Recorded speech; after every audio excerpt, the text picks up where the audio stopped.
ಆತ್ಮೀಯ H16 news ಅರ್ಥಾತ್ ಹೇ ಸೀತಾರಾಮ್ ನ್ಯೂಸ್ಗೆ ಸ್ವಾಗತಿಸುತ್ತಾ ನಾನು ನಿಮ್ಮ ಎಂ.ಐ. ಅಥವಾ ಮಲ್ಲಪ್ಪ ಜೊತೆವಾರ.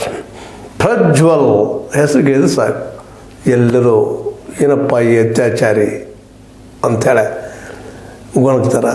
ಈ ಒಂದು ಅನ್ಯಾಯಕ್ಕೊಳಗಂಥ ಹೆಣ್ಮಕ್ಳು ನರಳುತ್ತಾರೆ.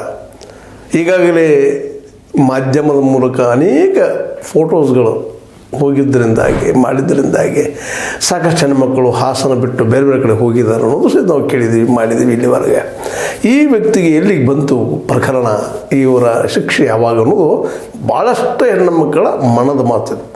ಯಾಕಪ್ಪ ಅಂತಂದ್ರೆ ಇಂಥ ಒಬ್ಬ ಅಯೋಗ್ಯ ಸಂಸದ ಇವತ್ತು ನಮ್ಮ ನಡಗಿದ್ದಾರಪ್ಪ ಅನ್ನೋದನ್ನು, ಅದರಲ್ಲೂ ದೇವೇಗೌಡರಂಥ ಮನೆತನದಲ್ಲಿ ಹುಟ್ಟಿದಂಥ ಈ ಪ್ರಜ್ವಲ್ ಏನೇನು ಮಾಡಿದ ಏನೇನಿಲ್ಲ ಅನ್ನೋದನ್ನು ಸಾಕಷ್ಟು ಏನಪ್ಪ ಅಂತಂದ್ರೆ ವರದಿಗಳು ಬಂದವು.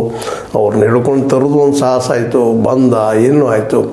ಇವತ್ತು ಮತ್ತು ಅದನ್ನು ಆದಷ್ಟು ಈ ಒಂದೇನು ಆರೋಪಿತ ಇದ್ದಾರೆ ಈ ವ್ಯಕ್ತಿ ಪ್ರಜ್ವಲ, ಇವರು ಕೇಸನ್ನು ಇನ್ನಷ್ಟು ಮುಂದೆ ತೊಗೊಂಡು ಹೋಗುವಂತಹ ಒಂದು ಕೆಲಸಗಳು ನಡೀತಾ ಇದ್ದಾವೆ. ಆದಷ್ಟು ಡಿಲೇ ಮಾಡುವಂಥದ್ದು ಅಂತೇಳಿ ಈ ಒಂದು ನಮ್ಮ ಏನಪ್ಪ ಅಂತಂದ್ರೆ ಈ ಪ್ರಜ್ವಲರ ವಿರೋಧವಾಗಿ ವಾದಿಸುವಂಥ ವಕೀಲರು ವಾದ ಆಗ್ಯದ.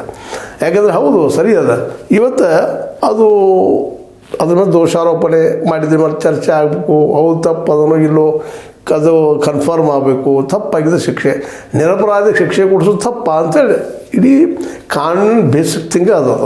ಅದಕ್ಕೆ ವಿಚಾರಣೆ ಮಾಡೋದಕ್ಕಿಂತ ಕರಾರಿಲ್ಲ ಅಂತ ನ್ಯಾಯಾಧೀಶರು ಹೇಳಿದರೆ, ಅದೇ ಕಾಲಕ್ಕೆ ಇನ್ನೊಂದು ಡಿಮಾಂಡನ್ನು ನಮ್ಮ ಏನಪ್ಪ ಅಂತಂದ್ರೆ ಪ್ರಜ್ವಲ ಪರ ಇದ್ದಂಥ ವಕೀಲರು ಕೇಳ್ತಾ ಇದ್ದಾರೆ. ಏನಪ್ಪ ಅಂತಂದ್ರೆ ಹೆಚ್ಚು ಕಡಿಮೆ ಅವರು 2,000 ವಿಡಿಯೋಗಳು ಮತ್ತು 13,000 ಫೋಟೋಗಳಿದ್ದಂಥದ್ದು ಒಂದು ವಿಡಿಯೋ ಏನದು ವಿಡಿಯೋಗಳಿದ್ದಾವೆ, ಅದನ್ನು ನಮ್ಮ ಡ್ರೈವರ್ ಕಡೆಯಿಂದ ತೆಗೆದುಕೊಂಡಿದ್ದಾರೆ. ಅವುಗಳು ನಮಗೆ ಕೊಡಿಸ್ಬೇಕು.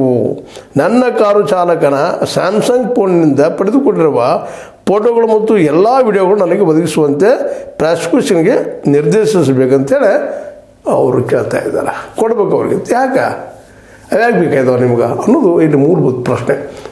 ಏನು ಕಾರಣ ಗೊತ್ತಿಲ್ಲ, ಬಟ್ ಅವ್ರು ಕೇಳ್ತಾ ಇದ್ದಾರೆ. ಈ ಆ ಸಂದರ್ಭದಲ್ಲಿ ಈ ನಮ್ಮ ಪ್ರಾಸಿಕ್ಯೂಷನ್ ಪರ ಇದ್ದಂತಹ ಈ ವಕೀಲರು, ಈ ಸಂತ್ರಸ್ತ ಮಹಿಳೆಯರ ಪರ ಇದ್ದಂಥ ವಕೀಲರು ಅದನ್ನು ಕೊಡಲಿಕ್ಕೆ ಆಗುವುದಿಲ್ಲ ಅನ್ನೋನು ವಾದ ಮಾಡ್ತಾರೆ, ಪ್ರತಿ ವಾದ ಮಾಡ್ತಾರೆ.